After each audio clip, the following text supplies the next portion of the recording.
श्रीमद्भागवते महामुनिकृते किं वा परैरीश्वर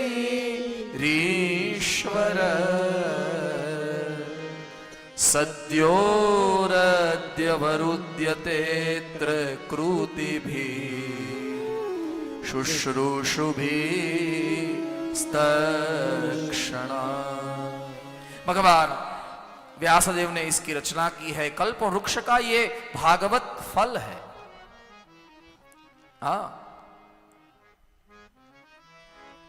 अमृत रस से भरा हुआ है। देखिए भागवत है ना, भागवत फल से ज्यादा रस की बात बहुत करता है। या तो निगम कल्पतरोल गलितम फलम शुकम खाद मृत द्रव संयुतम। भागवत क्या है? बोले भागवत फल नहीं है, फलों का रस है, सीधा रस है।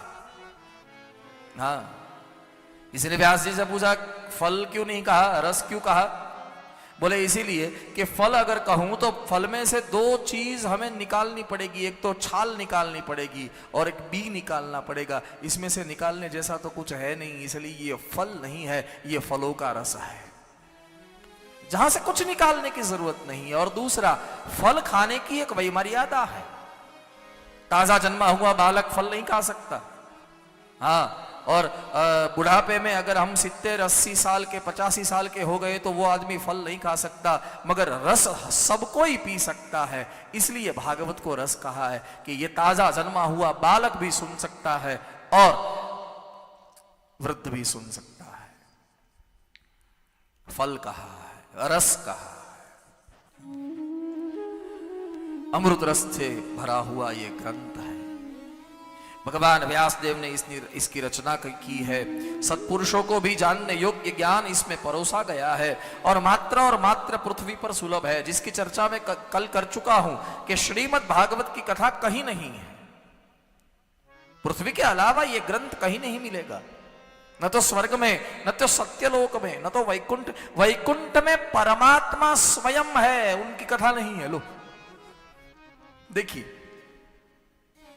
इसलिए गोपियों ने ना कहा है परमात्मा को कि हमको वैकुंठ नहीं आना है।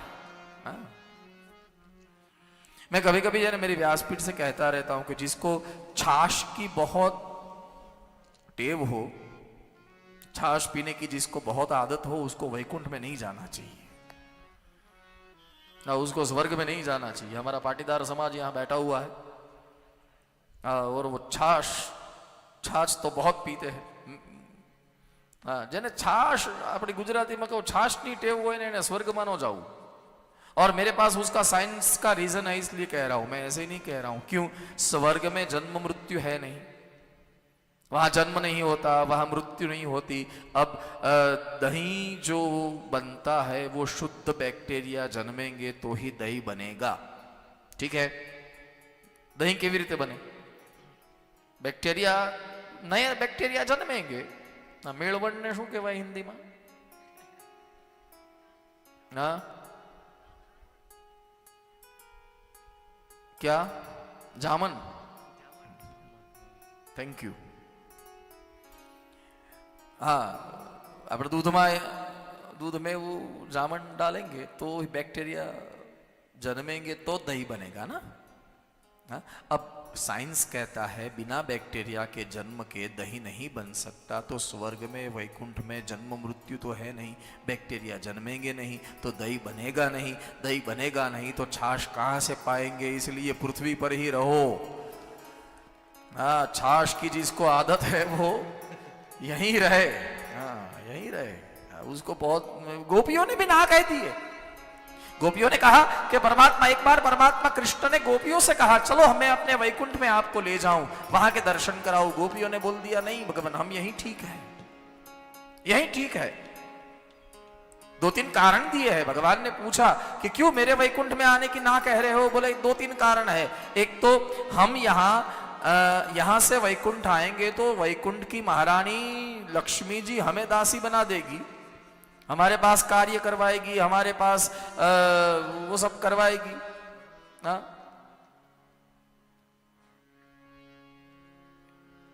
यहां रहेंगे तो आपकी वैकुंठ की महारानी लक्ष्मी हमारी दासी बनकर काम कर रही है।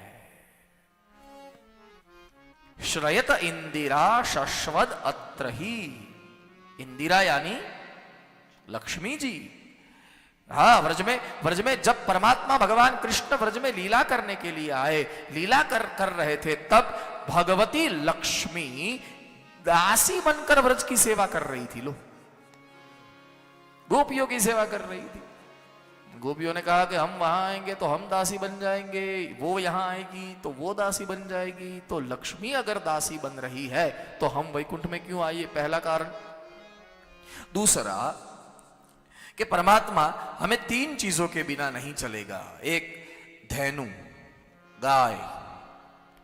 धेनु के बिना हमारा गुजारा नहीं हो सकता, गोपियों ने कहा। दूसरा, रेणु, आपके चरण की धूल। धेनु, रेणु और आपके अधर पर जो वेणु है ना, ये 3 के बिना हम नहीं जी सकते।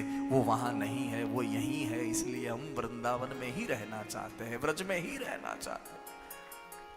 और तीसरी बात, भगवन आप हमें वैकुंठ ले जाना चाहते हैं, बड़ी अच्छी बात है, मगर वैकुंठ में क्या है? सब है, आप स्वयं है, मगर आपकी कथा नहीं है। और हमें कथा के बिना चैन नहीं पड़ता। जब तक आपकी कथा ना सुने तब तक चैन नहीं पड़ता। इसलिए हम यहीं ठीक है, यहीं ठीक है। हमारा गुजराती में है गवाय, गुजराती का एक पद है। हाँ, हमारा गरबा होता है ना गुजराती में, एक गरबा है। मारू वन रावण छे रूडू, मेरा वृंदावन अच्छा है, बस वहीं कूठ नहीं रे आबू। मारू वन रावण, आपको समझ में आ जाएगा। मेरा वृंदावन अच्छा है, वैकुंठ नहीं आएंगे। हे नहीं आवू हो नंद जी ना लाल रे, वैकुंठ नहीं रे आऊ। नहीं आवू हो नंद जी ना लाल रे, वैकुंठ। ताली बजाइए। हाँ, मारू वन रावण। ऐसे तो गुजराती पद है, मैं जानता हूं, मगर अगर कोशिश करे तो गाया जा सकता है। हाँ, क्योंकि मैंने आपको आपकी भाषा में बात करते सुना, बहुत नजदीक है गुजराती से। बहुत नजदीक है। मैंने सुना, सुरेश जी कल बात कर रहे थे भाषा में, हाँ, मारवाड़ी भाषा, तो वो बहुत और राजस्थान, मारवाड़ और ये गुजरात प्रांत सब सटे हुए हैं एक दूसरे, तो समान होता है। फिर भी गाने का प्रयास करें मेरे साथ। मारू वन रावण छे रूडू, वैकुंठ नहीं रे आऊ। मारू वन रावण छे रूडू, वैकुंठ नहीं रे आऊ। हे नहीं आवू हो नंद जी ना लाल रे, वैकुंठ नहीं रे आवू। नहीं आवू हो नंद जी ना लाल रे, वैकुंठ नहीं रे आवू। हे मारू वन रावण छे रूडू, वैकुंठ नहीं रे आवू। वन रावण छे रूडू, वैकुंठ नहीं रे आवू। स्वर्ग जालोक तो छे अति कूड़ा, स्वर्ग जालोक तो छे अति कूड़ा, स्वर्ग जालोक तो छे अति कूड़ा, स्वर्ग जालोक तो छे अति कूड़ा। व्रज ना चोक मारा रो, आपकी ताली नहीं सुनाई दे रही।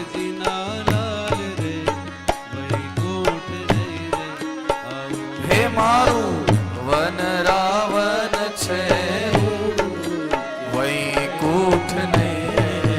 हिंदी कथा में गुजराती पद लो। हाँ,